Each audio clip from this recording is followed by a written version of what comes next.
Hello folks, today I want to go over what the chicken tractor did for my soil fertility when I moved it across the pasture or the yard here.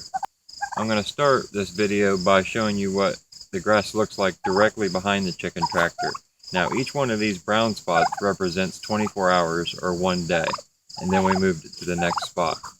Now keep in mind that in this chicken tractor there is 50 broilers, straight run, so there's roosters and hens, and there's 6 broad-breasted bronze turkeys. So that gives you an idea of how many birds are in that particular tractor. Now, also keep in mind that they were on a feeding schedule for their grain of 12 hours with grain and 12 hours without. Right now we're approximately 12 days behind the chicken tractor. You can see it up there, and then if you count back, there's approximately 12 places that it has been, one of them being each day. So that being said, you can kind of see what it's done.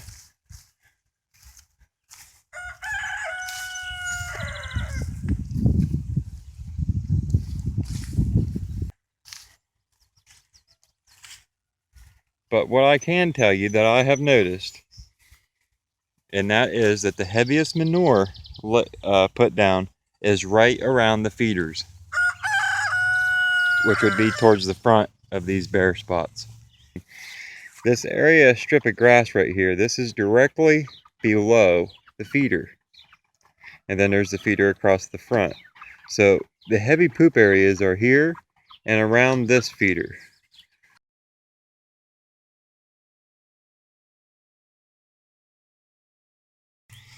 When we get down here a little closer, you can see that this is all manure. It's not dead grass. It's just a heavy layer of manure.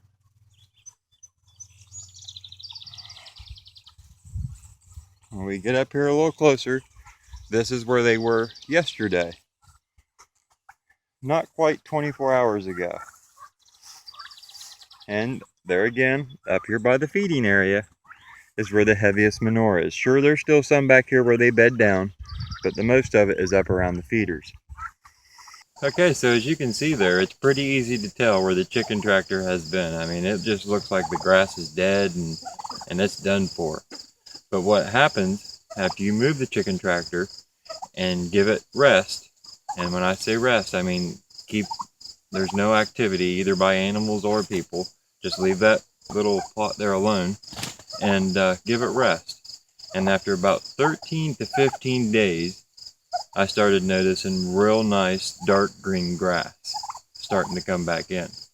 Now, the heavy manure areas took a few days longer, so we're up to maybe 18 to 20 days before it recovered. But when it came back with a vengeance. I noticed a definite difference in the height of the grass just after, say, 3 weeks compared to the grass where the chicken tractor wasn't. I mean, it would be like this to this. It is like a double height difference on the grass. So made a tremendous difference there, and I was really impressed with that. So now let me show you what it has done for the grass as far as bringing it back and how much greener it is. So take a look and see for yourself.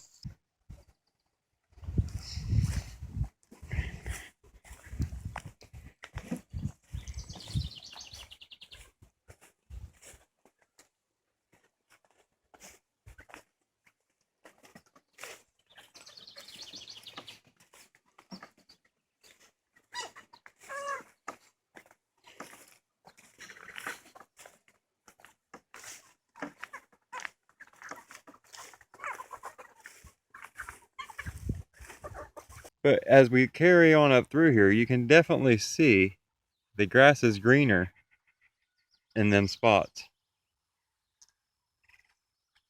where the chicken tractor was. You see that? You can actually see light green strips going between the darker strips. And if we pull this grass up and look at that. Now on the rest of this, you can see we've got these, which I call buckhorns. I'm not sure exactly what they are called. But I've noticed that the buckhorns, there's a lot few of them in the areas where the chickens have fertilized. So this would have been an area right here where the chicken tractor was. And then there would have been a space, as in the chicken tractor, and then a space, and the chicken tractor, and look at that grass. I mean, it's twice, 3 times as tall as the grass around it. You can also kind of notice a darker green here, and more of a lime green right there in that space. And then you've got the chicken tractor. So it's done wonders for fertilizing the grass.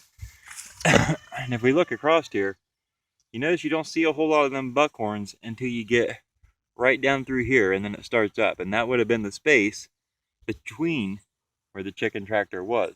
Now, sure, there is still a few buckhorns, but nothing like there is between them or throughout the rest of the layout here. Okay, so you can see quite a difference there in the grass. The quality is just total different. Now, this was my first time taking the broilers or even experimenting with the broilers or turkeys for that matter. And what I have taken from this experience, I still got the turkeys here right beside me right now, but we've only got about 2 months and we're going to get them butchered. So the tractor is pretty much empty now. The turkey's free range and they have a little hut that they stay in at night, and then they free range my yard during the day. What I have learned from this chicken tractor though, and it being my first time, is I need to do some work on spacing my feeders out more. And this would keep the high concentration of manure from just being in the one spot, which was the front of my chicken tractor. But the main reason I put it to the front of my chicken tractor is because you got the one big door to open to fill them right there. You don't necessarily have a door on the back of the chicken tractor, but maybe that's something I need to upgrade to, as a back door. The other thing I've learned is, let's see, the chickens go in this tractor after 3 weeks of age. Right around the 5 to 6 week range, they become little poop factories. Now the manure is starting to get triple. You're starting to get triple the piles of manure of what you were. So I'm thinking my next time around, once they get about 5 to 6 weeks of age, I'm going to start moving them twice a day. And that will also help fertilize more land with the same batch and not put quite the heavy load down that took the 18 to 20 days to come back. I think the quality of grass that came back in the 13 to 15 day range was just as healthy as what came back at the 18 to 20. It was just the heavy concentrate of manure or nitrogen in that one area that slowed down the whole process. Now, maybe long term there'll be a difference, but so far I haven't really noticed much of a difference. So this is just my conclusion on the grass and what the chicken tractor has done. If you have any questions or comments, you can leave them down below. If you haven't subscribed yet, please take the time to do so. And if you like this video, give me a thumbs up. If you don't like, please tell me why in the comments down below before you hit the thumbs up or thumbs down. And thanks for watching JC's Organic Farming.